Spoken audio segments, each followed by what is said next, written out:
Bienvenue au GIFIC 2024 à Caen. Je suis le docteur Laurent Sebag, cardiologue praticien hospitalier au CHU de Lyon.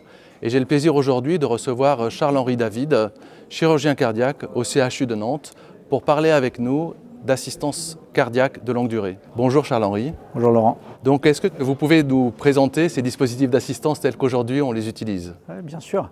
Aujourd'hui, les principaux dispositifs d'assistance sont des assistances monoventriculaires gauche, qu'on appelle aussi LVAD en anglais, qui ont pour deux principales indications cliniques, le pont à la transplantation, donc chez des patients qui ne peuvent pas être transplantés dans l'immédiat, et la thérapie définitive, donc en alternative à la transplantation quand ces patients ne pourront malheureusement pas être transplantés. Ces technologies aujourd'hui sont assez matures avec des résultats qui sont bien différents des résultats d'il y a 10 ans. Et le plus difficile finalement aujourd'hui, c'est pas tellement l'implantation de ces dispositifs, c'est plutôt de savoir quand les amener à ces dispositifs et quand dépister et comment dépister ces patients pour les amener à l'assistance.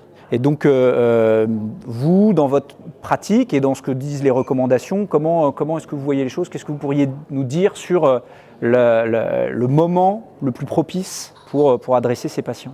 C'est vrai qu'on sait tous, et merci Charles-Henri pour cette introduction, qu'il y a des moments privilégiés pour le succès de cette implantation.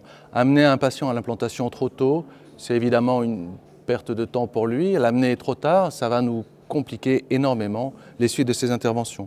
Donc on peut, pour faire simple, identifier 3 marqueurs clés de la gravité du patient qui doivent faire considérer une autre option que le traitement médicamenteux classique. On va retenir les hospitalisations en service d'insuffisance cardiaque ou à l'hôpital pour insuffisance cardiaque. 2 hospitalisations dans l'année, c'est déjà très nettement suffisant pour faire passer ce patient à un niveau de gravité supérieur. On a également les problèmes d'ajustement des doses de médicaments. Chez beaucoup de nos patients, on a l'habitude d'uptitrer le traitement, de l'augmenter régulièrement au fil des mois. Il arrive des moments où on se rend compte qu'on ne peut plus tenir les doses préconisées. On est obligé de faire marche arrière et de redescendre nos doses de traitement. C'est un marqueur d'instabilité et de gravité de nos patients. Enfin, et on a l'habitude de suivre les autres organes que le cœur, chez ces patients chroniques, l'apparition d'une défaillance d'organes, et notamment rénale, est un marqueur supplémentaire de gravité qui doit évidemment nous inciter à prendre un avis ou à décider d'autres options.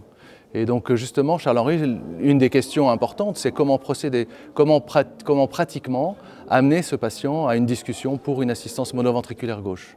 Un des éléments principaux, c'est effectivement d'aller vers une équipe qui va être capable d'identifier le bon patient pour pouvoir bénéficier de ce type d'assistance au travers de RCP qui vont permettre de mettre en commun différentes spécialités qui vont être amenées à prendre ces patients, insuffisants cardiologues, rythmologues, chirurgiens, qui vont permettre de valider ou non une indication, sachant que les contre-indications aujourd'hui à l'assistance monoventriculaire gauche sont relativement faibles et donc on pourrait la proposer à un certain nombre de patients. Et ces RCP sont là pour dire si ce patient qui a été identifié au préalable par le cardiologue, son cardiologue traitant, peut bénéficier de ce type d'assistance. Très bien, donc ce qui est certain aussi, c'est qu'on est devant un besoin de trouver des options thérapeutiques pour une population insuffisante cardiaque grave dont le nombre de patients ne cesse de croître, que l'alternative à l'assistance, ce serait la transplantation, l'autre choix thérapeutique auquel on doit réfléchir, mais on sait tous que l'accès à la transplantation reste très difficile. Donc pour ces patients aujourd'hui, trop peu nombreux candidats à l'assistance, on n'en a qu'une centaine en France par an. On sait qu'on a 200, entre 100 et 200, on a un pool de patients qui devraient bénéficier de ces solutions thérapeutiques aujourd'hui qui est beaucoup plus important puisqu'on a des technologies qui sont aujourd'hui matures. Comme vous avez pu le rappeler, Charles-Henri, ces technologies d'aujourd'hui ne sont pas celles d'il y a 20 ans en arrière. Et on a des patients qu'il va falloir identifier et amener à ces stratégies thérapeutiques, les identifier suffisamment tôt pour que la solution thérapeutique soit facile d'accès et avec un maximum de succès.